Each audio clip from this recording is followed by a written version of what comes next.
अस्सलाम वालेकुम। कैसे हैं आप सब लोग? उम्मीद है सब खैरियत से होंगे। तो मुझे आज जाना था गुजरांवाले हसन की मेडिसिन लेने। तो मैं जल्दी जल्दी से रेडी हुई, अपना बैग उठाया। बैग उठाने के बाद अपने बच्चों को अल्लाह हाफिज़ बोला और घर से गुजरांवाले के लिए रवाना हुई। जल्दी जल्दी से मैं घर से बाहर निकली। हेमन को भी अल्लाह हाफिज़ बोला और बोल के घर से रवाना। बस स्टैंड वाले रिक्शे वाले ने मैं बस स्टैंड पे उतारा। उधर से नीता भी आ गई। नीता ने हमारे साथ गुजरांवाले जाना था। तो हम काफ़ी देर बस स्टैंड पे खड़े, लेकिन बस नहीं आई। फिर हम थोड़ी देर छाँव में आ गए, फिर धूप बहुत तेज़ थी।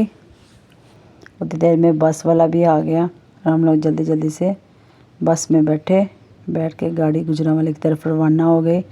गाड़ी बहुत स्पीड में जा रही थी। हम लोग भी गाड़ी में सुकून से बैठे हुए थे।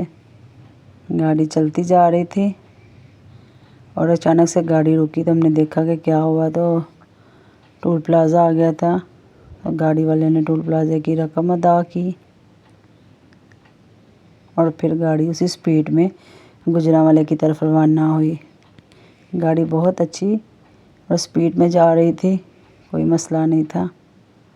गाड़ी चलती जा रही थी और हम सुकून से, मैं और मेरी बहन अनीता और हसन बैठे और हमें गाड़ी वाले ने आलम चौक उतारा। उधर हमारी बहन रिसीव करने के लिए आई और हम रिक्शे पे बैठ के तो हम हॉस्पिटल की तरफ गए, जहाँ से हसन की दवाई लेनी थी। और हम लोग हॉस्पिटल पहुँच गए हैं। तो मेरी बहन रिसेप्शन पे स्लिप बनवा रही है। हसन की स्लिप बनवा के वो ले आई है।